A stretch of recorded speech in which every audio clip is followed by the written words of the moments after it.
Nsiyati mvetse kuchokera kuno ku MPC television tikulandireni sononse omwe mukutitsata pa MPC radio 1 program yati mvetse mongo kumbutsana timakubweretserani nkhani zosiyana-siyana makamaka zikulu zomwe zikuchitika mdziko muno ndi timazitambasula ndi cholinga choti mumvetsetse zikuchokera pati zikulowera kuti umanso zikutanthauzanji timazipanga chonchi mogwirizana ndi akatswiri omwe amabwera program imeneyi ndiye tikhale limodzi tione kuti lerolo timvetsetsa ziti. Dzina langa Blessings Chileuka ndili ndi DG Mr. Kasakula ndaulandirani Totogoza Blessings Mr. Femvula zikomo Steve Dakalira zikomo ngani yathu yaikulu kunali mwambo pa 10 June tinali ndi miyambo iwiri omwe unatsogoleredwa ndi president kunkhatabe okumbukira ngozi ya ndege yomwe tinataya wachiwiri wakale wa president ndi anthu ena 8 komanso tsiku lomweli kunali mwambo wina ku Nsipe ku Ntcheu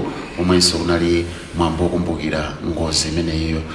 Kunthungwa uku tinakamba program yomwe inachitika pa 10 koma mwina ku Nsipe inali kupitirira mpaka na chausiku ndikumbukira ndikukhulupirira munaitsatira bwinobwino Mr. Kasakula.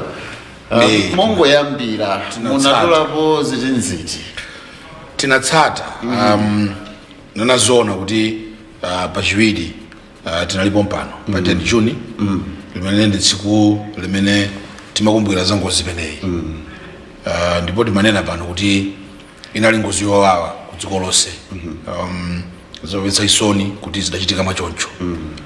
Timanenanso kuti zakhala bwino kuti zinthuzi tikuchita first year anniversary koma ripoti soida ngotuluka zanali timankhula choncho tsiku limene licha ripoti yaomaliza ya ku Germany imene inanena kuti ngozi imene ilefonera kuti 1 nyengo sinali bwino, number 2 mwina ma certain decisions amene amatengedwa flight sanachitike sanali wolondola mwina amene obwerera samayenera kupita ulendo umene ucha ndipo anena ma recommendations amene afunika kuti achitike kuti tipangise kuti our aviation ndege zathu zikhale safe mdziko muno anthu tikamakwera tikamauluka. A president kaniyo anayipitiriza anayikambaso kumene kuja kwathunga anapanga speech abwino kwambiri momwe unaenda bwino kunali achibale kunali mpingo kunali anthu andale kunali president naona president wa UDF Abel Muluzi anali kunkujaso analankhula bwino president unena kuti nyife imeneyi tipangise kuti tikhale pamodzi tisanyozane idalipweteka tonse palibe munthu amene sidampweteka ifa imeneyi ndipo analengeza kuti malemu Saulosi malemu munthu wankulu mdziko muno analigwedeza dziko lino ndipo amalankhula mawu amphamvu amafuna dziko lino zabwino kumpatsa kuti 6 lane yakulilonkwe ikhale mdzina lake ikhale Saulosi Chilima highway. So mwambo wokoma ukapita ku Nsipe kulalinso mwambo wabwino wokoma misa inaenda bwino Bishop Chifukwa akudeza diocese his lordship analankhula bwino kwambiri misa yabwino kwambiri ngakhalenso miyambo ina ngati kakuyalankhata kakuchani zinaleza bwino zokoma. Zimene zinalakwika kumene kucha ndi kuti andale ena amafuna momwe ucha awupanga in fact suta amafuna iye anaupanga hijack nkusandusa kuti ukhale ngati mwambo sopano wa kampeni mwambo onyoza boma mwambo onena mabodza timakamba pachiwiri acha kumeneku ndi analiko maripoti onse awiri ndi ngozi imeneyi. Ripoti yoyamba inatuluka 15 December chaka chatha timanenaso salachiwiri imeneja yopanga anthu athu motsogozedwa ni justice Alide ndiye na onse kunali Dr. Dungusawa Madise kunali Professor Tawale ndiye na ma experts aviation gachani mafumu nuziwa uringwe nyama inkosi yamakosi mberwa anali momene mucha. So amenaja anapanga report yawo inanena kuti iyi ni ngozi ndege weather iso au Germany chimodzimodzi inanenaso ndiponso nepanga repeat more or less the same things zimene zinanenedwa ndi report ya commission yathu ya kuno ku Malawi. To imagine kuti someone would stand pa political public podium kumanena kuti amene apachite mati umuziwa kachani sizabwino amene anakhumudwitsa kwambiri ndi mai Kaliati.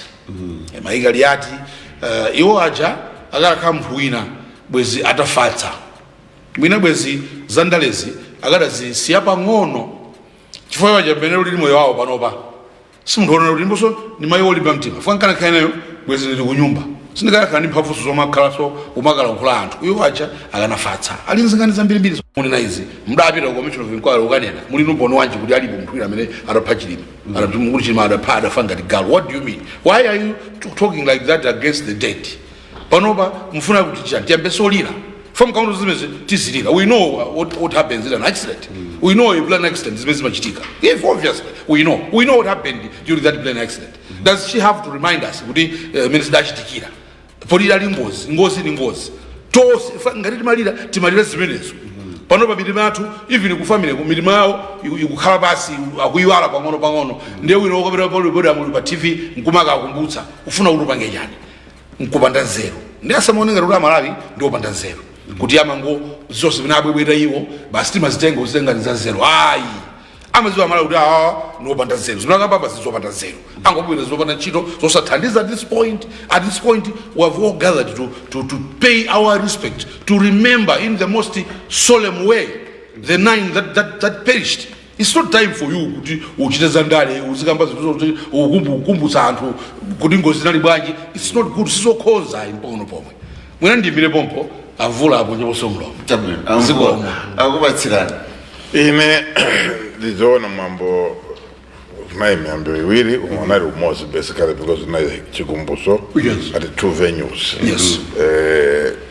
Nukhulupira kuti mwambo oyamba umene unachitika kuntungwa unali wabwino kwambiri andi zimene zinayankhulidwa zabwino komanso mwina president anayankhula mawu ndithu achisoni komanso woyamikira malemu chilima kwambiri kuti anatakasa ndale mdziko muno komanso anali olimbikira mu chifukwa chimenechi anayankhula zinthu ziwiri.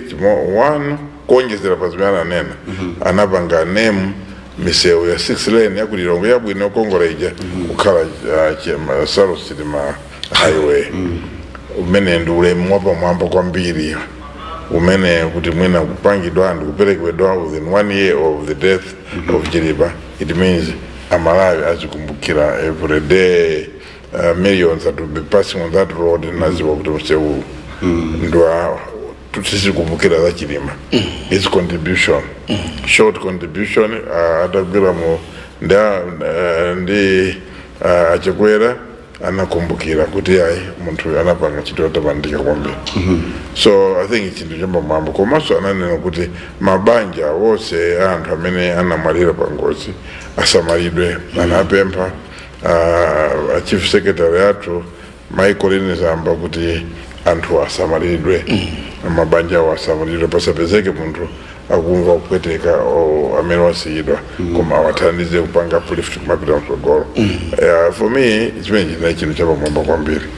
Chachitatu ndinaona kuti mwambo unali wanthu wose 9 osati munthu mmodzi yayo. Mwambo umene anapangapo preside president anasankha venue imene inasankhidwa inali symbolic because pamene panachitikira ngozi ya anthu wose 9. So the panel base of better fitting venue than the spot where it happened. Yes. It would not have been appropriate for a president to put apite ku Nsipe or apite ku muziko winari yes of the 9 people. But it was fair to apite at the venue pamene zinachitikira pamene po bakakumbukire mambo. That was more fitting, more central, more symbolic, more meaningful mwina kuti zichitike choncho pamene popo. Attendance ya makosi athu inaiso chinthu chamtengo patali kwambiri. Emene anabweranso anthu andale ena ndena anaonesa ndithu kukhala zinthu kukhala zabwino. Ndinene kuti report janawerendedwa before akasakula chulapo maripoti anaipo ambiri. There was a medical report, Panga explained. Yes. There was a preliminary report. Yes. There was also a report, Justice Saride, Panga chair. Yes. Then report yachiwiri final report yanza out of Germany anaonena hapo akasakura hapo kuti ananena zifukwa. Unfortunately we have not highlighted because tikulira sitifuna kupanga portion blame ine pressure ya kachitito kazindu. We should also remember that report ya Justice Alide anapanga highlight kuti one of the causes inalioti ma procedures amene amatengedwa kupanga procure flight sana ende mwando ndomeko because there were shortcuts which were followed and there were no approvals. And it was said in evidence ya commission kuti ndege was hired kwa family ya Kasambara and the VP PS anachita kuwape paso antu acha kuti ndege ibwe ichoke kuzuzu ibwereso kuno kuti zatenge jani. That has not been highlighted. I thought it is something which we should be able to talk about it because tikupanga portion blame. So until then the weaknesses of internal procurement and the pressure yonena kuti ichinduchi the pressure from higher office kumena vice president kupanga demand ndege because obviously a request from the vice president is not a request, it's a demand. Yes, it's a comply. So even where you think and whilst we know it was when a human error when the weather the pressure operational pressure that was born to bear on the system when somebody is named a shortcut. So that was another. So I think that should also be highlighted because it will remove the element of Krangati Ajaguera and actually and that is not what happened. This is very John Choi. The ndege was procured irregularly. Was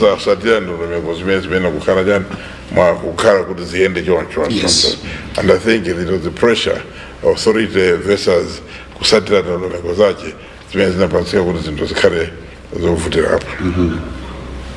Dibwere kwinako function ya Nsipe. Ya Nsipe yes akufamile kubanja kwa marehemu Chilima anapanga resolve kuti afuna kukhala ndi mwambo ku Nsipe. Obviously ku Nsipe ndi kwa Chilima. Yes. Kumena kakidwa so anapanga resolve as the vice president kuti kukhale memorial.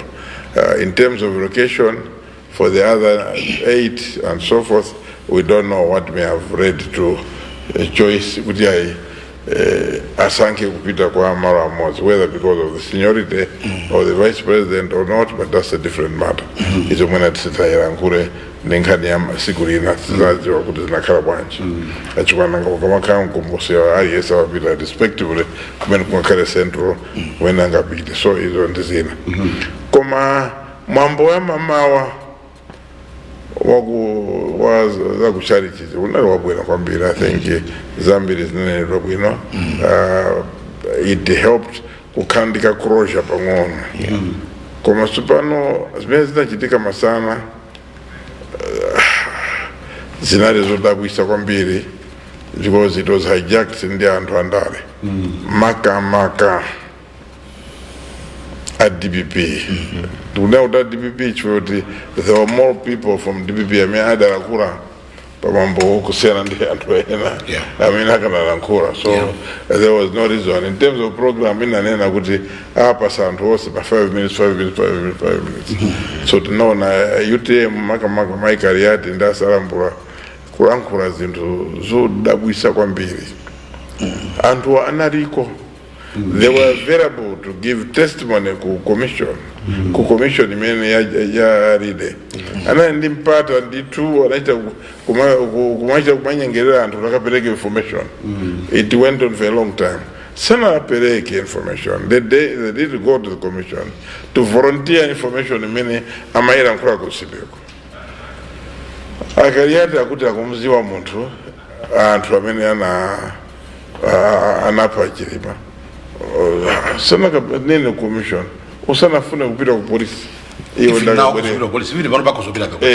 ndakabwerebwere iwo chakanapita ku polisi akwaziwo kuti pitane mukata ndikanene olakuzonena Pompano andi akumapanga sa corrective ndakubomako ndangosachula bwanji kati munthu alipo wina kuti ukubomako anapha munthu iniyo mukunziwa mune ndi umboni osapita ku polisi ukanena bwanji ngati mufuna kupanga ndale ngarurani pa platform ene mukhalapo amchuleni nakasinkhani wa vice president namwale tosevete ndi apereke umboni wala ngauchula so munthu kuti Ankhura mwamangitsa iwo ayamba khali zimene nenapa akuzomangidwa nazo because tangasayamba kuchula anthu kuti anapanga ndakuti nkhani yadusa makomishoni ambirimbiri so nanga ufunaso ukapeza anthu wanje ati amene andidabwisazo kwambiri na nzanga Amsaka is a top notch lawyer nausonera nkula zambirimbiri zolankhula zoti munthu zofuna kuchuka zoburuduzije zosakala munthu you know a person must be able to know kuti ine status yanga iyi ndi maphunziro anga ndi level of my leadership ndisalankhule zinthu zimene anthu andipange nazo judge kuti ine nzeru ndilibe because by him saying if it is apeza umboni after 16 September nangapanga pali ngati sana pite bwanji ku commission kanene Pompano Pompano I mean he can go Pompano and provide information. He can go Pompano ukanena kuti wako amene anapanga zimene zikuluziwa ndi uyu ndi wakuti ndiwana apanga zakuti adapanga chakuti then apolisi agwirapo ntchito agwirapo ntchito ngati apolisi alepera kugwirapo ntchito ali ndi political platform imene angamalankhule kuitanisa misonkhano from Chitipa to Sanje ife tikuziwa ndi uyu amene wapanga zinthu osachula bwanji so andalewa akamalankhula zinthu nthawi zina anzathuwa semaonese uburudu wathu wonse kuti unayambira apa unathera apa. It is not fair.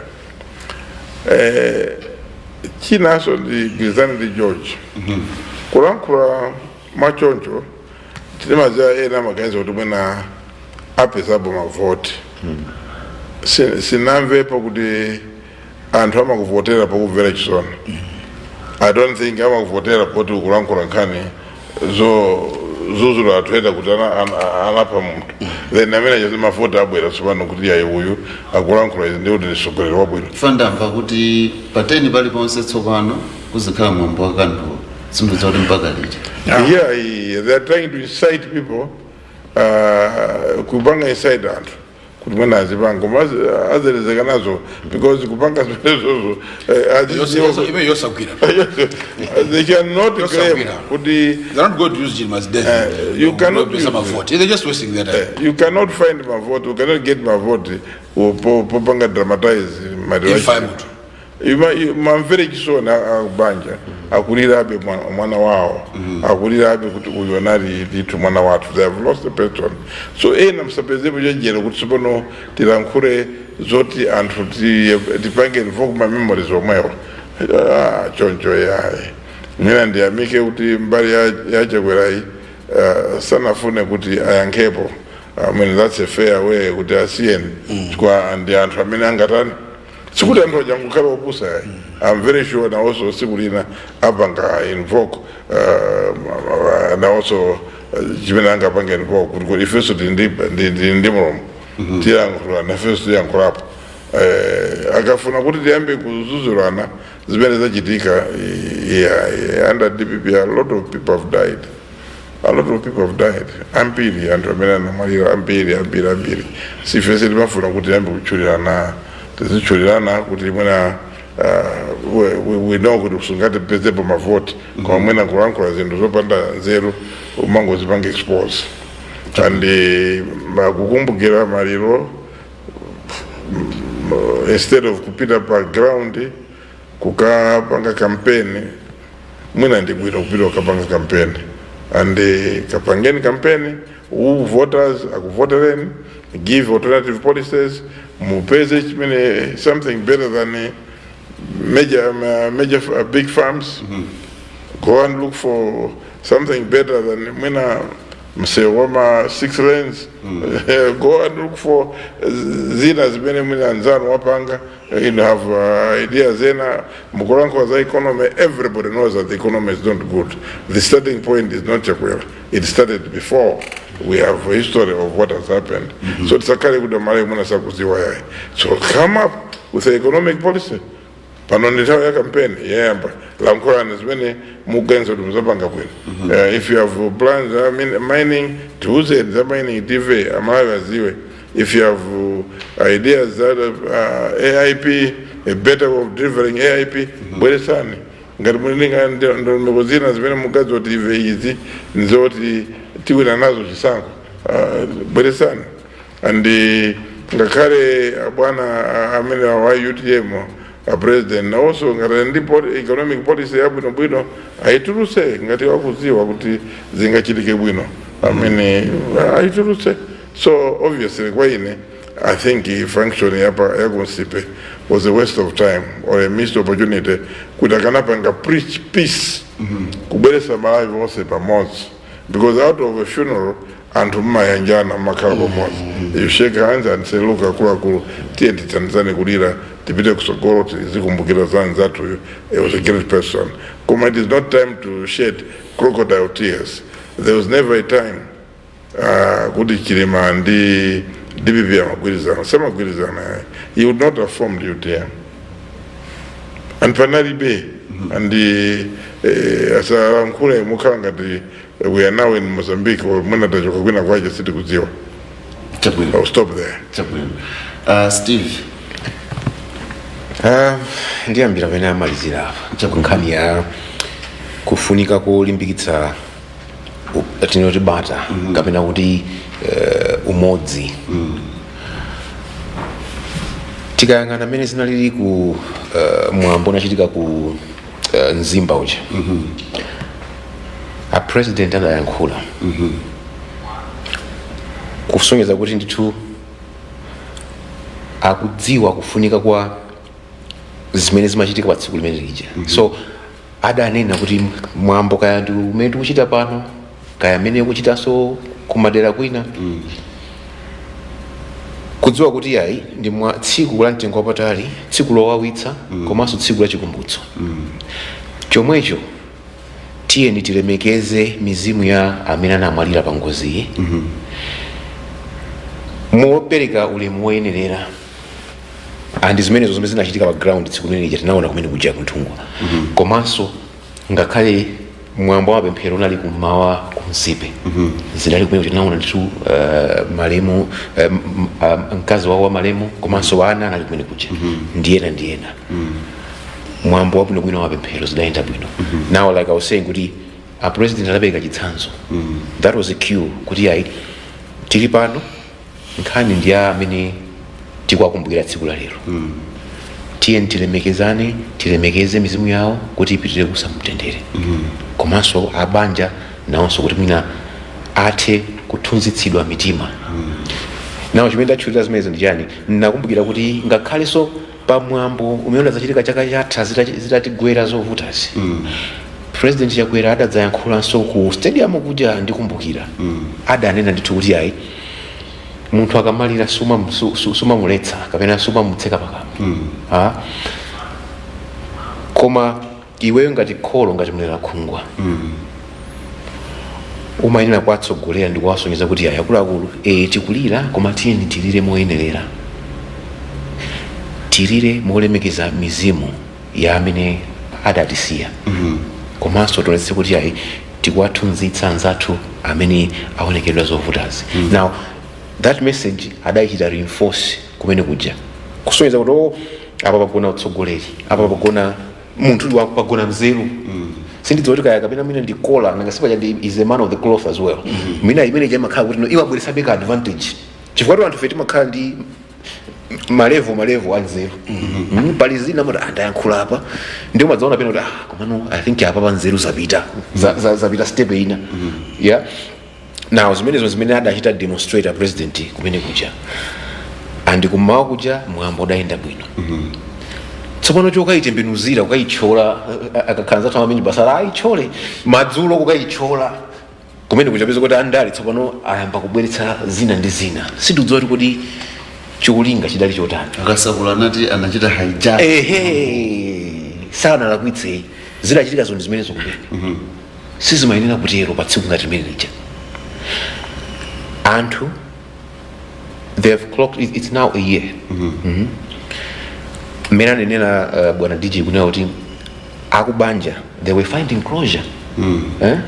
Panalibe chifukwa chonena kuti mpaka nakhanga tino kuti wina ubweranso mwachita dramatize kufuna kuti kudachitika zote kunatani kufuna kuchita ngati kuti akakhala nzathu amati festering the wounds kumakatsutsula so many muja kuti anzako mabala akupola iwe ndikumabwera ndikumadzayankhula zina zosakhala bwino iyayi choncho si bwino yayi. Amalawi tiyeni tidziwe kulemekeza wina ndi nzake komanso kulemekeza ndithu maliro akatigwira. Chimaphweka chinthu chimene chitika khala kwa wena koma chisiye chigwere chikabwera nyumba mwako it's a heavy load, it's a heavy burden. Ndiye si bwino kuti wina abwere kufuna kuna kuti ayi apa nditsa pano ndichite ngati ndikushaini apo kumabwera kangati kubwera ndi nkhope zowala kuti apa tipezera mavoti iyayi tisatero yayi. So mwambo wabwino kunthungwa, mwambo wabwino kumawa kuja kumsipe kwa mapemphero koma zinachitika kumasana kuja pamene tsopano andale analowererapo ayi zimene sizimayenera kutero nditero kutsindika una kuti no the message imene amayenera kupereka kumene ndi imene yonena kuti ayi Amalawi tinataya abale wathu tiyeni tipitirize kulemekeza mizimu yawo ipitirire mumtendere komanso tikhale nawo abanja tilunzane nawo. Mmene anena president kuti ayi make sure kuti asapezeke kuti mina akudandaula kaya kutani tiyeni tisamalire mabanja onse ndithu onse mabanja 80 ndi yachinayi imene ya vice president apatsidwe care imene yonse yoyenerera komanso tikulemekeza ndithu mizimu yawo. And report la BFU limene lija the timing was just okay. Zikanakhala zovuta kapena kuti zowawanso kuti mwina tipange mwambo ngati mmene unapangika pa 10 June uja ndiye tikapezeka kuti mwina report imene ija lukabwera kutsogolo kuti nthawi ija idutse period imene ija report lisanatuluke ndiye kuti closure yafunikira ija zikadavuta koma apezeka kuti yatuluka nthawi imene ija kumaza kuti chapter ichi tasuntha tiyende lipite chitsogolo. Ndiye palibe zoti no wina mmene mujazalembedwa azatele malipoti onse achita abweretsa ma findings awo ndiye kwina dzikapezeka kuti akubwerera ndi ma theories ena ndi ena mmene anena amvula kuti kodi adali kuti nthaija adayika commission ya lead ndi anzawo kuchita umene uchala nota aliyense amene akudziwa kena kake abwere. That was the time komanso khala pamene zikukhalira kuti ayi tatere tsopano tikuyenda chitsogolo ndiye kwina afuna kuti ayi pamene papatsopano tilowetserepo ndali ayi zamatero ndilekere pompo chabwino titseke nkhani imeneyi maripoti medical report imeneyi kutsatana kenako ndi commission of inquiry ndikuzabwera report la ku Germany mafezi onse awiri timaona ngati kuti nkhani yatha anthu amvetsetsa akasakula take home message mwina kwa Amalawi mwina kutsogola kusetiza ikambaso Amalawi amvetsetse ziti. Amalawi adziwe kuti boma la Achakwera lakhala in the most transparent manner they can be. Even mmene amasankhira commission of inquiry yathu anayesetsa kuti aliyense akhalemo kaya mipingo mafumu even family members anakhala manje kuti inoyo tufuna family member apange represent anakhala even people like the members of this world ayothawoka. It means the person has nothing to hide. Akana kanu kuti awubisa china chichose akana ukuthi nikabikawa akana turukira dalija ndenza ike report yathu ya kuno Malawi commission yathu Jabali de commission ndizi BFU ndende tufuna chani amene afuna kuti nkhani isathe nda DPP nda UTM ani cholinga chawo sifora makonda chilima ADP na UTM sana mkondepo chilima makamaka a president a UTM amene ali pano akabambe sana mkondepo chilima mbiri ya chilima is very clear. Anali ku private sector anabwera ku TPP as soon as anapangisa kuti anapangisa kuti awine chisankho cha 2014 anambokhala naye chitale uyu akhoza zatilanda uyu chani they made sure kuti asakhaleni mpata mpaka na munthu adachoka ali mboma momo ukambisa chipani chake atambisa chipani chake ADPP wose anali very angry panopa Peter Mutharika blames Chilima for 2020 loss kuti anakhala nimodzi nchakwera nkumugonjetsa. It's in public. Even pa campaign nikunyanya uwona zimene takuchita amakhalira munthu wana Chilima. Even rank and file there's a lady palika kilibeka kuyenda ndani ndasowa mvula ndani yes so tisamtenga Saulo si pawiri bara tikamusiya ku Nsipe ndi anthu akunena kuti inu tumazero Saulo simukamusiyadi ku Nsipe tunakamusiya ku Nsipe hose ali mkhofini atachita ngozi mmadziwa boka anthu mamfunira zoyipa simamfunira zabwino. Today they can turn around and say if any makonda Chilima basi akagadha ku Nsipe hijacking mwambo bwino mwambo wa misa mamawa zabwino chikumbuzo ubaka hijack kubakamba za Chilima DPP satinamiza. So ukanifusa za take home message in short amalawi tisavera DPP akunama akabambe UTM akabambe ndi Chilima samadziwa at least public ile kuti nkatudziwana sunonodziwana kuti munthu ukunzora makhamu ni malayi nzanga ndokambodziwana kuti ugwirizana asana mwalire Chilima akabambe was nowhere near UTM akabambe amafuna wa president wa ku DPP because Peter Mutharika promised to apanga retire iwo ndazawo amsaka andani Anayankhura amafuna udindo wa ku DPP urakandika udindo Chilima atamwalira alonora mdala uyu sachoka ndiye ineyo chance yanga ningopita zinthu za malemu nikalande zinthu za malemu ndikapite kumene ku UTM aura akabambe ajoina UTM. How today when we call him a political fraud and how amakuyangana chawala umatusazwa police service when it's true munthu sungangodzukapo basukareke chizoene yake politically and we think people are going to politics should be about principles, what you believe in, your membership, who do you believe in, not wavering today positive tomorrow negative. That's not politics. The reason why we blame some politicians is this habit of we and I. That's why we blame them. We've seen politicians in this country they believed what they believed and they died believing that. You never saw them wavering. Malem John JZU they never waver.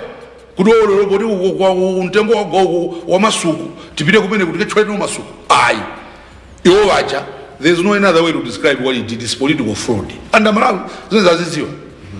Chilima sama muziwa. So sanga wherever tengo na yowaja afuna apange promote legacy ya Chilima. They're just using Chilima's legacy showing that you're fraud, which is fraud. Because you're not the owner of that legacy. You're not even part of it. Maybe in our minute, Ananiam Chilima, UTM, Asana Maliri, could claim we want to promote Chilima's legacy, but not someone who was actually with the political enemy. He was in the enemy's camp. Akaransaga Gandani, Maboza Ideni, Mutharika never loved Chilima. Mutharika Manuri Chilima, followed him like a ton of bricks. The rank and file, Amatel Samaka, Autuana Chilima. Umutuana is Amachitaiz. Umutuana. Today, agondwe akome fona ndo wamali hayi good thing is ndanda boyamba amalawi sobusa Chilima sanga komerero ku DPP chifafuna mavoti chimina afuna DPP ni mavoti anthu dziko lino tizenena kuti a president adapha Chilima pamene a president anawoso nowulira kuti atanzawo malipota awiri satsama president. In fact, it's not even mentioned. Even the approval of the plan, the president didn't know. He thought his vice is there. Kulayo Mazuro agabregeza amafuna zibira ku meeting ku America. Yes, he didn't even know. So it's someone that didn't know anything. I DPP UTM I would fail kuti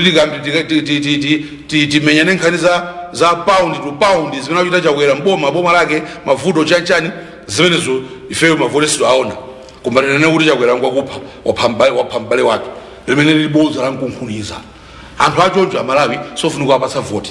They are not sincere, they are not honest, they are hypocrites. Kuti munthu samankonda afuna ankondere fora rapida hypocrites. Anthu opanda ma principles, people that have no principles. Today they would even, if I die today, they will take advantage of it. That's nonsense. Let's not accept it. Let's not accept it. They change. Not Hamabosa. And Mabosa, the modern nation of Saffron Nation.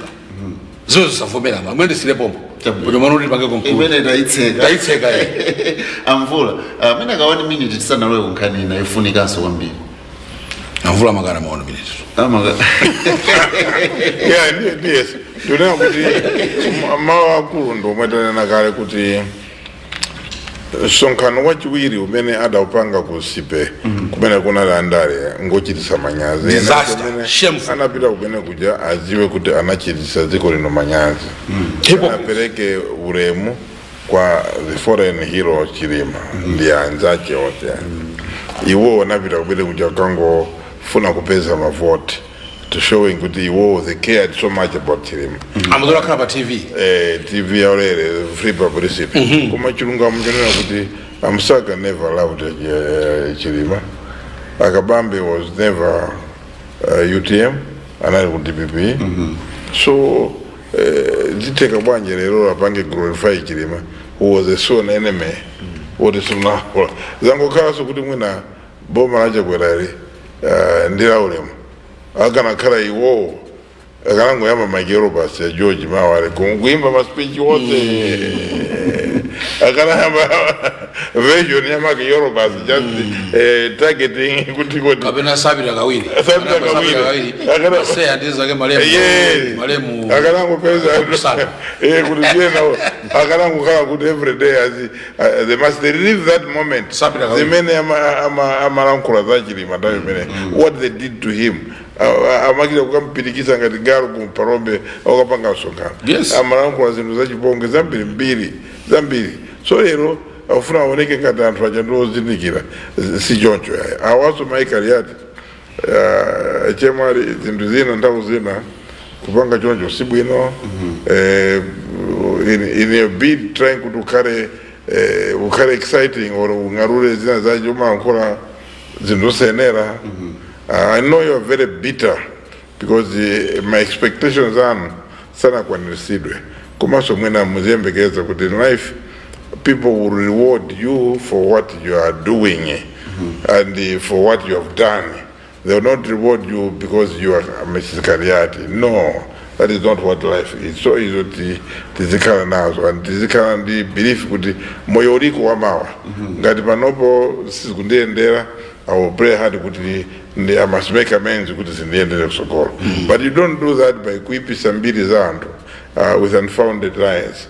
Nanga inakaunena nino mumarira kwambiri kubangula ndito ine ziko loseri liziwa kuti anthu akunena mizira ngati mene tinachita. So I think ine nganena kuti ngati akufuna kuti apeze mavoti poma khala ndi mwambo umenewo aziwe kuti kulibe mavoti ine munthu wina kumalira. And I don't think people amalawi samazindikira kuti we're going to chisankho, we're going to elect a leader amene ati samarefe upita msokolo. Sikuti anena kuti ayi tifuna tule chisankho, tifuna tipeze munthu amene akukumbukira za the departed kwambiri, amene amalira kwambiri, akulira kuposa anafido enaje or kulankhula kuposa crookedness. George crocodile tears zimene sizothandiza ya itendi pita chisogolo Chilima's life yitisunge pamozi and let's hope to forge ahead ngati one nation and one people. Chabwino. Steve, iwe 1 minute uyiwanitsa. Ndindipereka 30 seconds. Ndingwanena tumirani nila akulu awiri unoti sinthawi yoti tilowetsendale. Tilemekeze mizimu ya amene adamalira adafa pa ngozi imeneyi. Tithokozenso kwa president kuti anachiona cha nzeru kunena kuti alemekeze vice president wawo amene adagwira naye ntchito bwino kwambiri. Ndikhulupirira Malawi akukumbukirabe amaona mmene ndithu chimvano chawiri chimayendera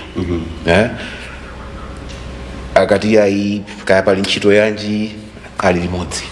The spirit of zimakhala kuti no zikuchoka kungokhala president ndi vice president zimakhala the camaraderie mukoza matha kuona kuti anthu watu chimvano chawo chimvano cha mavu chabwino choti ayi anthu akumvana bwinobwino they singing one song and onse akufunira dziko la Malawi zabwino. Ndiye tiyeni tilemekeze mizimu yawo mmene alina kuti athokozaso kuti anena kuti ayi 6 lane yakulilongo ija ayipanga nemu mu dzina la malemu. Zimenezo ndizofunika zotengera dziko lino patsogolo. Let's band together as a people.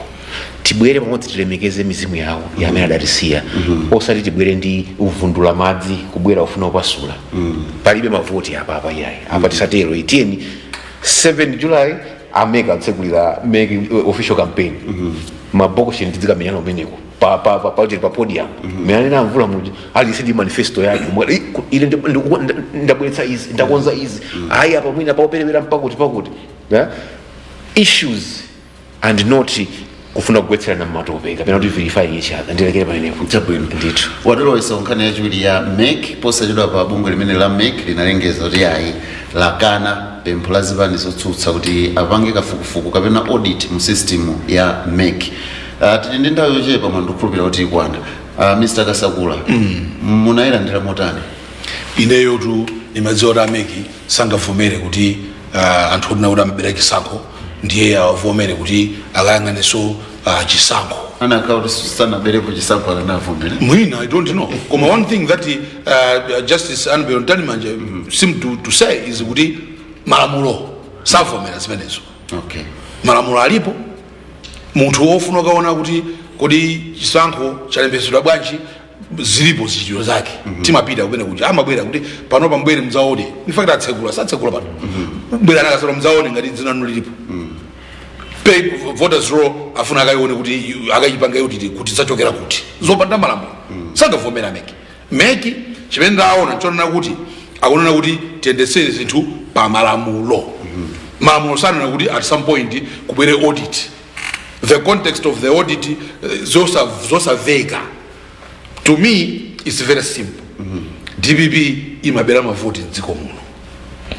Adajaira 2019 ndiye achilo yaluka oneka kuti awa ngakuba. Awa amtarika amatenga advantage yobera mfaka amawira mavota DPP. Atatopa Malemu Chilima, atatopa a president Lazarus Chakwera izizi zikuonjeza. 2014 munanibera. Panozo funa munibere.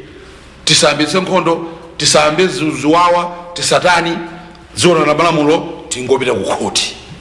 Arapita ku court, arapita komboni wao, court, high court, sitting as constitutional court, lena kuda nzona. Chisankho sichinachitike cha president. Null and void. Iwo a president DPP mtalika adapanga appeal ku Supreme Court adanena chimozi was nditu inuyo mdabari chisankho. Today kuti the same people azikhala patsogolo ufuna kuba nde MEC izivomera zimenezo ayi alicha bunukana.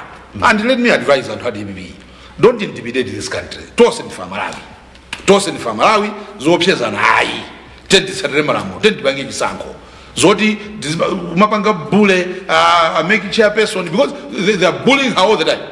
They are bullying Andrew Mpes all the time, chief elections officer. But the good thing, the two of them are standing up together with the other commission, are standing up for what is right. And what is right is within the laws of Malawi. It's not just someone dreaming, in the Georgia, can I go and see voters roll? Sanganibate. Much as I'm a Malawian, kuma zilimala mulusula lesa ngozukapo 20 million Malawi zaleso ngozukapo poti ne Malawi sapanga choncho zinthu kwina kulikose sikhala choncho order.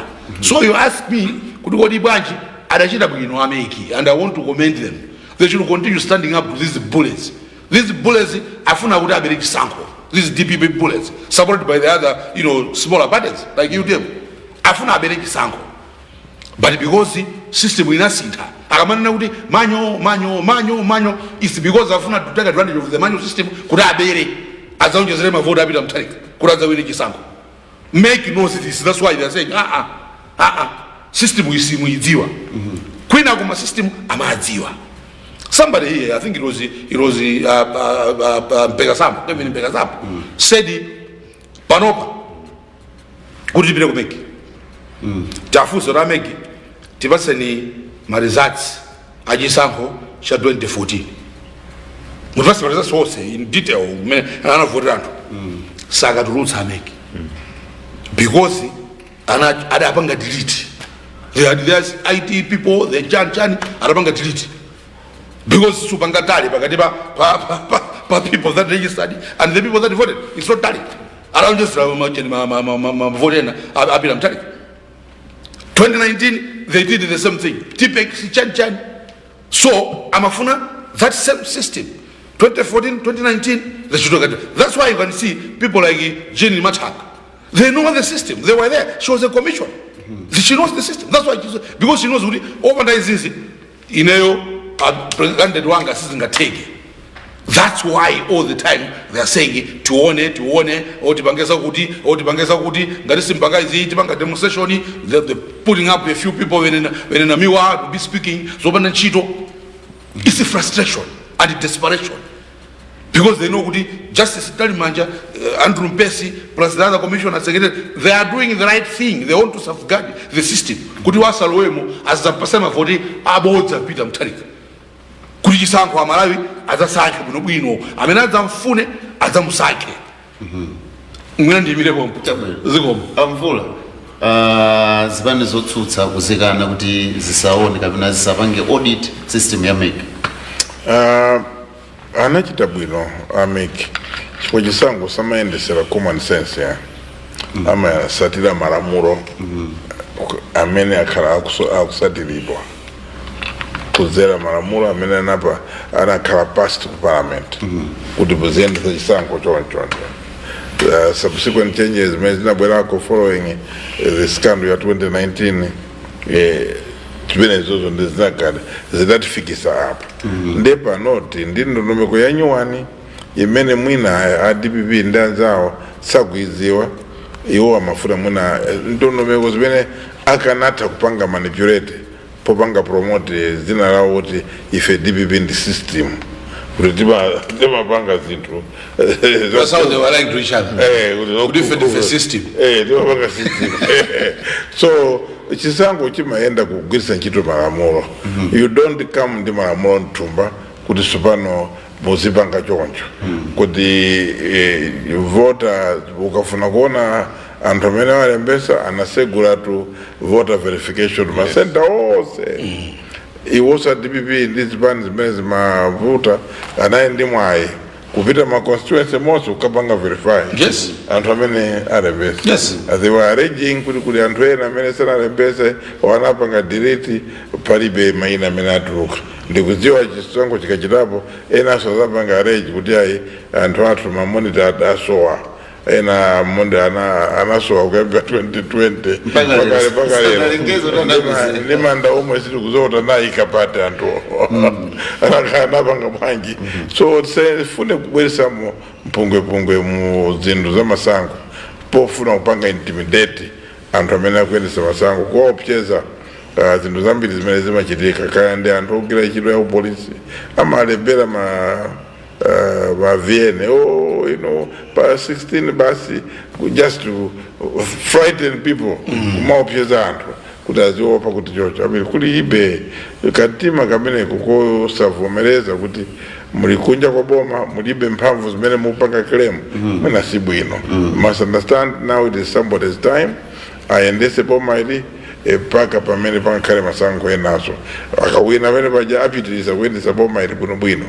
So ameki anachita bwino apitirize because they'll come under a lot of pressure kusogoloko kuzibwera mademo kusogoloko kuzibwera ma pressure ena wonera kuti mwina kunyanyana chisankho kumene because bene tikuonera zikuoneka kuti mwina ena sakhala available nthawi yabwino kuti azalembesera nawo vote nanga munthu ungakhale kwina kwache kunja kwa dziko lino andi nthawi imene tikufuna kulembesera vote uzapanga bwanji wina inakhala kunja kwache amvula ili ba TV banavula kama kama ridos kama slate uyakhale kunja kwa dziko George nanga president akuti bibi ari kuti mesali ku South Africa akapanga uje ndwesa tatamba kulanda zotamba kulembe anthu amba kukoza zamafana kabwera nanga ndina kuti ku private apanga extend na lero kwa president kuti apanga extend ntchito yavuta poyamba makana kuti sanapite so mwina nzimene mukamba kuti zimene sizikuoneka bwino kuti kodabwera liti nanga nkhani yakunena kuti nja private munthu wa public amene anali president wa dziko lino amene akuti misonkho ya Malawi akhala bwanji private akubisa jani amulusi akadwana tema pera usafu amapita kaya Joyce Banda timamva kuti ali kuchipata kaya achakwera wamene timacho adapita ku ABC kuvuta nkalanda wankhola chimfine timamva nanga pali nkhani yovuta amene pali nkhani yobisa nanga iwa kubisira njukala ngati zokhulupirira komanso yo aja at that age sizodabwitsa kuti yakhoza umachita lisipa akachani nanga si agogo amadwala pamodzi yoya na agogo ndenzomvetseka chobisa jani kwamapirizana mvula sotonakutikaniyo so adachita bwino ameke akuchita bwino kuaresa komanso even anthu kumampereka ma request which are illegal not backed by law tikungolankhuliranje zinthu zimene mukuti chichi tinkhale tikuchipempha nchoti tingateke that's advantage mwina chairperson amakhala judge chikuamata kuziunika mumpanga manipulate simpanga mtwist aona malamulo kuwerenga kuna apa pali petu apo lamulo kundiumirizeni kuti ndipange chakuti so I think achita bwino ameke nkhani yasizira koma tikumvabe anthu ena afuna mademo koma mwina poti akupanga ntchito ya ganyo amalipidwa to demonstrate mwina akufuna kakobiri kuti apeze kakobiri kamadero ana kunyumba akapeze ti chigumu kabredi pang'ono kasusu kanyama musire pomwepo Steve malizitsa nkhaniso nthawi yake Atha nkhani njonera kuti ngati ameki agamulani nakuti yayi sitikupatsani danga limene mafuna mapemphalo palibenso chifukwa choti ena zikhala kuti no tikuchedwa pomwe paja move on you move ngati anena kuti yayi izizi nzosatheka chifukwa ngakhale anthu amalana adaba kumene kuyambira kuchoti kuti iwowa kwenikweni muti afuna kuchani kweniko au chitoti ayi tifuna tikaone tikasuzumire mu system amafuna chani kuti akaone mmene mu system mwina chifukwa ndi ameke anakuti mongopeneka tati ntingwamva ndinu chamasoza chabwino mufuna mutakaona tabwera ni mutuze scope ya zimene mufunazo mufuna kwenikweni ndi chani chimene mufuna kuti mutakaona apereka zinthu zozo kono nawonso alachita manthu tsono akuluakulu chisankho chinja Malawi integrity yachisankho is at stake tsono izi mufunazi malingana malamulo oyendetsera zisankho ndi zina nzosagwira nzosatheka ndiye izi zitaukanirani bwezani pambuyo now chikhala cha anthu kuti muli ndi nzeru zikatero mudzipita nomapanga strategize kuti popita chitsogolo tipange bwanji kuti kampeni yathu mwina ifumbire ichita bwanji imene anenera muja mulumuzana kunena kuti yayi ngakhale pakadali pano mtsogoleri ali kunja ngakhale akadzakana mtsogolo padzana pacha kuti ayi ife situzidziwa zoti wapita kunja alikotero so amene atsalaja amene oti akhale busy nkuona kuti notsopano popita chitsogolo tiyende motani mmalo moti titimirebe pompaja ponoti ayi ameke atikalira ife like amati mwana ife mukamulanda matoyi ndiye kulira tobambo iyayi so tisatero nthawi sili kumbali yathu pano already this is mid June 16 September sipatali aidha makonzeka simunakonzeka ndeta tiyende tikafike tiyambe kampeni mpaka nalitu amalawi adzasankhe makonda kwawo molemekeranso ndondomeko za chisankho zimene zili mu constitution zimene zikuchita guide make secretariat komanso mothandizana ndi makomishonala onse amene ali kumeneko kuphatikiza pa chipani cha DPP ali onse ali konko kumene kuja so ndinene motero kuti ayi ndithu azipaniwo they just have to make peace, achite respect zimene abunga achisankho awauza ndikupita chitsogolo kuti chabwino iye akanika tiye tipite kutsogoloko tikakumana kubalo tikonko etwe. Steve, ndathokoza kuti unabwera mu program ya timvetserero. Ndithokozenso Mr. Hafle Mvula mumakhala nafe nthawi zonse. Mr. George Kasakula zikomo kuti munalipo lero. Zikomo nathokoza. Kumapeto kwenikweni ndithokoze nonse mumatitsatira pa MBC Television komanso MBC Radio 1. Dzina langa atupele mulusi muja iye uja ndi chidebe chakwa chimene chicha mulibe nzeru ina iliyonse yoyendetsera dziko. Atupele mulusi si munthu womudalira pandale ndosakwanira ndosakwima nzeru amene uja. Ife takhala tikumupangako chakwa iye uja scanning, kumampangako test kuti kodi maganizo ache ali pati. Ndiye tapeza zoti atupele mulusi uja ndi zero chidebe chenicheni iye uja pandale sangakwanitsa umboni wokwanira. Atupele mulusi umuyang'ane kumene amachokera amapanga za UMP. UMP ukadalipo kapena udati kwawoko kudera lawo anthu sakumufuna iye uja. Ngati kwawoko anthu sakumufuna angalamulire dziko. Chachiwiri, atupele mulusi akusogolera chipani cha UDF. Pindu limene anthu a UDF tapeza pa usogoleri wa atupele ndi chani? Ansala ndi zero, ndi chidebe chakwa chimene chichi. Abweresa anthu angati ku UDF. Palibe munthu amene alowa ku UDF chifukwa choti atupele ali ndi fundo. Sanabwerese munthu wina aliyense ku UDF atupele mulusi. Ndiye ife timampasako ulemu poti kwa iye uja ndi mwana wathu. Ndiye ngatiko iyeyo akusifulako nzalo tili ndi zinthu zambiri zimene tita kumuyikako chakwa iye uja pambalambanda. Izi zikuchokera kwa ine akingi yawo chisulo chopanda simbiri. Ndiye atupele mulusi dzina lija ndilochokera ku MCP. Sukulu ya atupele ndiyochokera ku MCP. Kwawo kwenikweni kwa atupele ndi kumene kumachokera chipani cha MCP. Atupele mulusi ndisofesa chisoni kuti atafika ku UDF. Atipanga chani ku UDF. Anangobwera kusatiza chipani cha UDF. Umboni wokwanira. Atafika pamangochi pasenti 3. Analangula mawu. Ananena zoti yeye ku UDF wachoka. Koma pali anthu ena akhunkhu akukakamira chipani cha UDF. Sofesa chisoni. Ndi pamene kwena ife tena nkogwisako network chakwa iye uchi. Kuti kwambafu zache zichazite. Ife ndi mmene timapangira.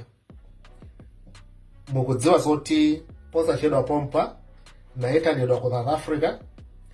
Napita chako kumene kuja namuza ako Julius Malema kuti anthu amene mukugwira nawo ntchito muachosi. Sali bwino. Pa research imene ife timapanga. Anthu aja anawachosa ndi pamene zimafika paja kuti wakuti amene amadalira aja anachoka. Ife tinakhala pansi ndi Abibu Mutalika. Ngani yosigulira malo ije ndi maplani wochokera ku yawo network amene aja. Malemu ashilima ena mukukumbukira namuza ko chakwa iye uja akadakhala ngati kuti anandivela namuza kuti ko iweyo usamale mu research mu network ya ife tagwirako zoti iweyo ndi munthu amene mumve kuwawa pa dziko lapansi pano. Ku dziko la Malawi lino ngati pali munthu amene alimve kuwawa dziko la Malawi ndi inuyo. Amakayikira nango mpasako mwina mwake 2 months ena mukukumbukira ndi pamene amamugwira paja amuchosa amupanga zakuti ife ayawo network ndi mmene timapangira. Ndiye ndagwira ntchito ndi achina Zuma ine. Ndagwira ntchito ndi King Swati. Timagwira ntchito ndi anthu osiyanasiyana. Ma bishop, ma pastor, komanso ma mufti ena oyenera pa mufti. Ndiye mukamandifunsako nkhani ya atupele mulusi ndi chidebe chakwa chimene chicha. Ife tidamupangako chakwa iye uja scanning. Kuyambira pachiyambi tidaona kuti kwa iye uja ndi obalalika. Ndiye muzimuona kuti amangopanga zinthu zosiyana ndi ndale. Muona lero alangula izi mawalangula izi. Atupele uja ndi osayenera pa president chokwa amene uja. sanafike ndokola mtima mwachidule chifukwa cha nthawi amayi ndi abambo anyamata ndasikana ine choyamba ndifuna ndikupaseni moni kodi muli bwanji Francis alichenini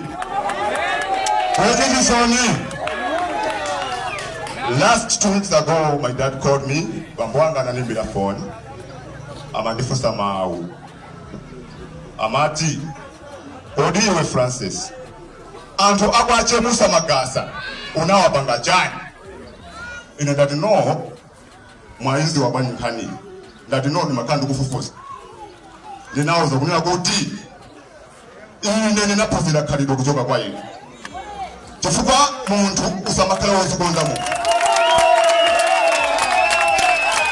munthu ngati ukufuna ukhale mtsogoleri anthu usamawathawe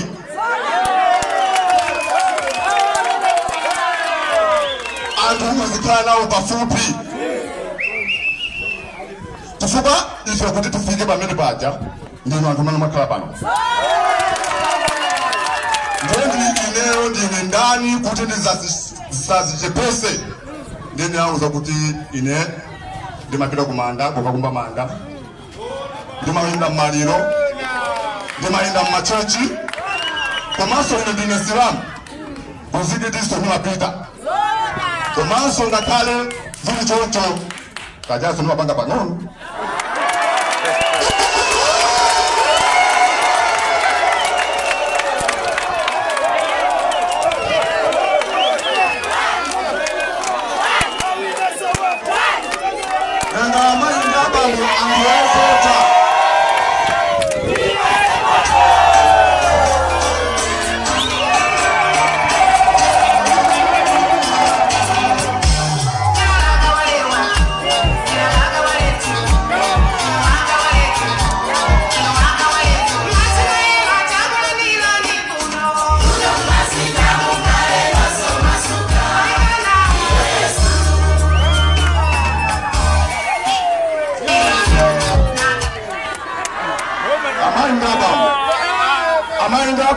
amainga bambo nanga anthu ovota amakhala opemphera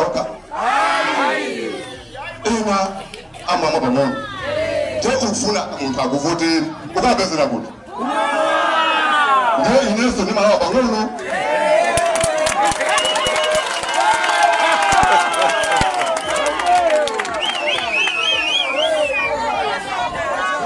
funso lina la namba 2 anandifunsanso mawu kodi chifukwa chani ukuyima independent chifukwa ine sindikuyima chipani cha UDF ayi ndiye ndinawuza kunena kuti choyambirira ine 2019 ndakhala ndikuyima ngati MP in this constituency pano ndinapeza anthu amene amakhala konkuno komanso mafumu kodi ulendo uno kuti ine ndikafika ku parliament ndipange bwanji anandiwuza kuti history ya constitution yenu munthu amene amawina ndo independent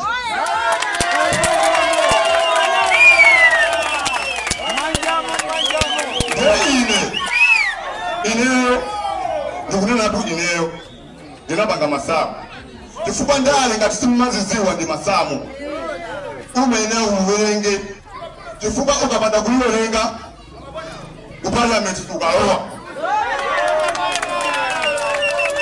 ine ndinazala zimene akunena mafumu anthu anga amuconstituency china ndikufuna ndithokoze acheya apa madabwapa chifukwa nditawapempha kuti ndikufuna mpangise msonkhano andilandira imanja awiri chinanso ndikufuna ndithokoze kwa wina aliyense amene wabwera pano mutamva kuti mtuna namba 2 nanga malonda amavuta kugulisa mene likuonekera ine mungu akavala suti zimuphala muzaone makandidate ena akavaa tai yang'ana uku shati yang'ana uku malonda anowa mungalipira kugulisa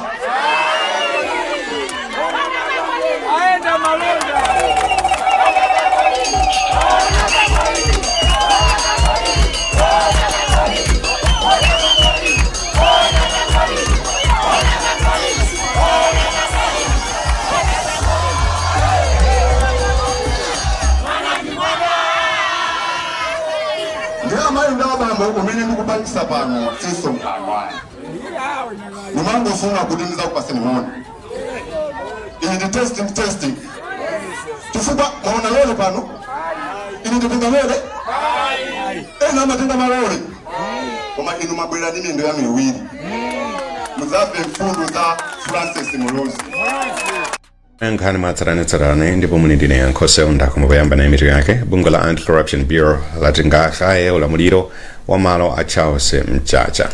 Mabungwe afunsa mtsogoleri wa dziko lino kuti asankhe makomishona ku Malawi Electoral Commission. Munkhani zina ripoti laonetsa kuti atsikana pakati pa zaka 10 ndi 14 asiyira sukulu pa njira mboma la Mzimba. Tili ndi izi komanso nkhani zina zambiri tendikhaye limodzi. Ngekaye malo amene adakhalapo nduna yoona za ulimi wa nthirira a Charles Mchacha. Izi ndikutsatira kafukufuku amene bungwe la ACB likuchita pamene a Mchacha adapezera nyumbayi. Cholinga cha chilolezochi ndikulola bungwe la ACB kuti lisunge nyumbayi pamene likufufuza ngati a Mchacha adagwiritsa ntchito udindo wawo molakwika kupeza palowa.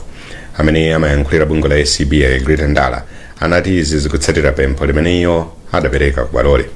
Mchacha omwe anali nduna mu nthawi ya ulamuliro wa chipani cha Democratic Progressive DPP anamangidwa mchaka cha 2021 ndi bungwe la ACB kamba kuaganizira kuti anagwiritsa ntchito mphamvu zawo pa udindowu molakwika.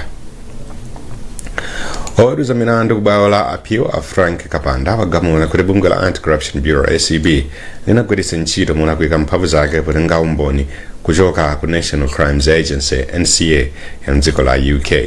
Izo tanthauza kuti umboni omwe unatengedwawo suloledwa kugwiritsidwa ntchito pa mlandu okhuza nduna yakale ya zamalo a Kezi Nsukwa komanso a Ashok Kumar amene akuyankha milandu yokhuzana ndi Atha.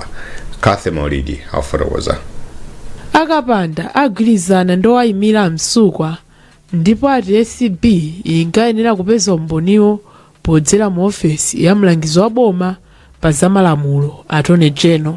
Akapanda agamula kuti mlandu wa Msukwa ndi a Ashok utha kupitilira ku bwalo la High Court, koma izi zikutanthauza kuti ACB singakagwiritse ntchito umboni ochoka ku NCA pa mlandu wa Msukwa komanso ogwira ntchito ndi Atha Ashok Kumar.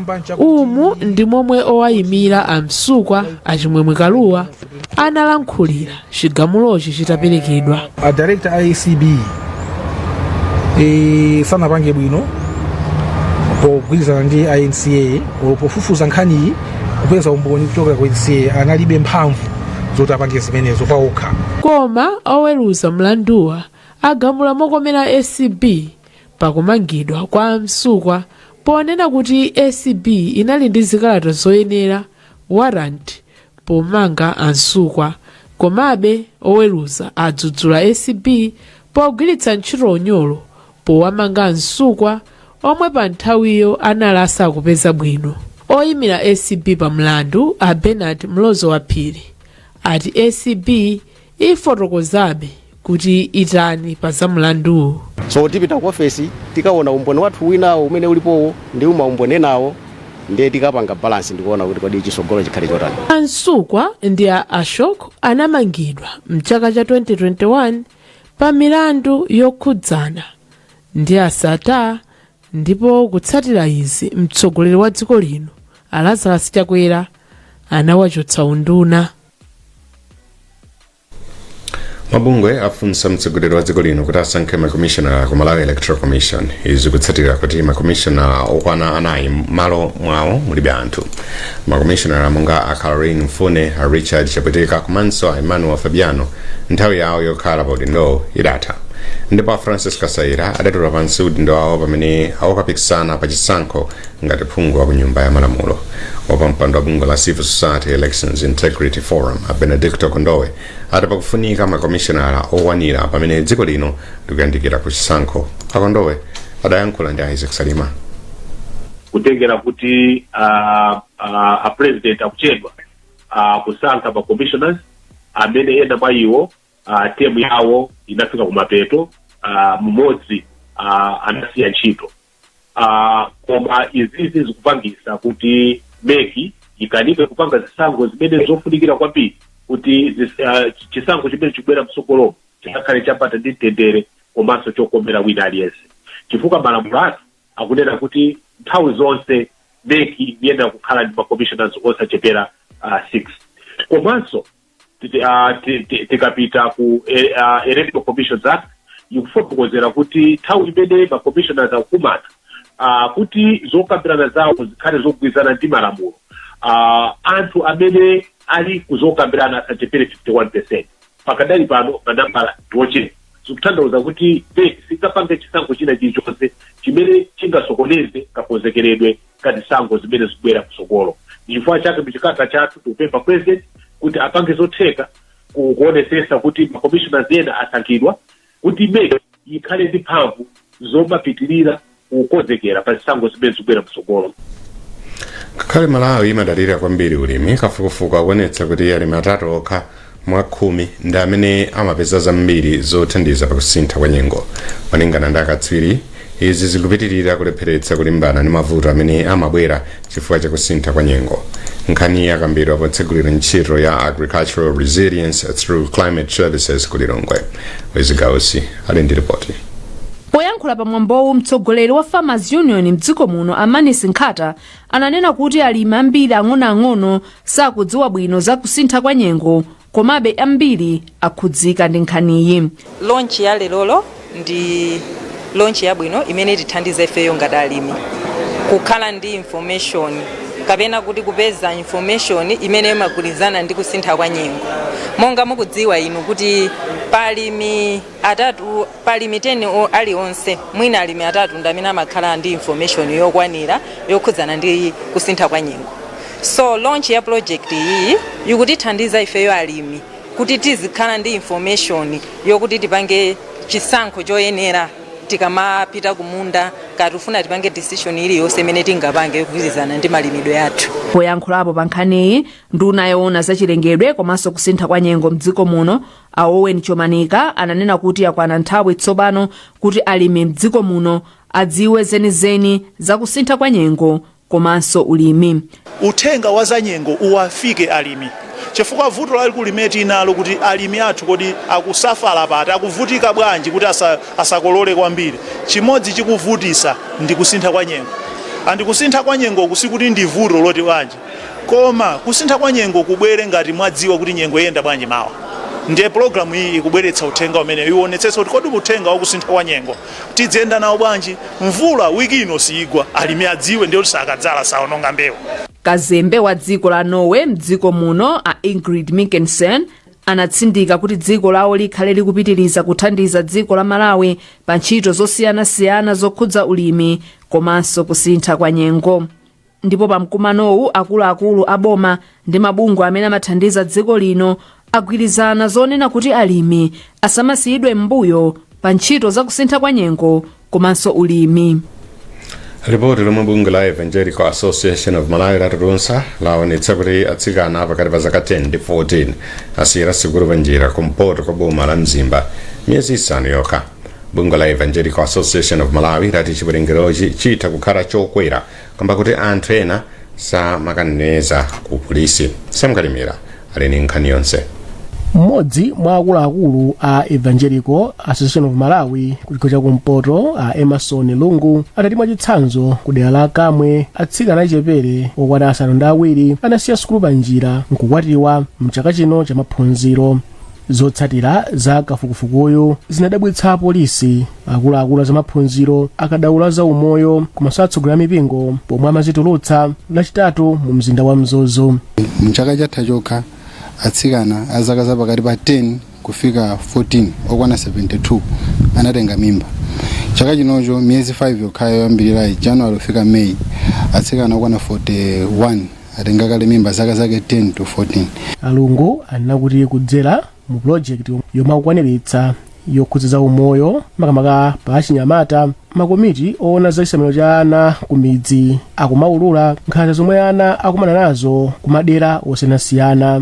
Kulowana za maphunziro kumpoto kwa bwalo la mzimba a Jessica Pombe anati ayitanitsa akuluakulu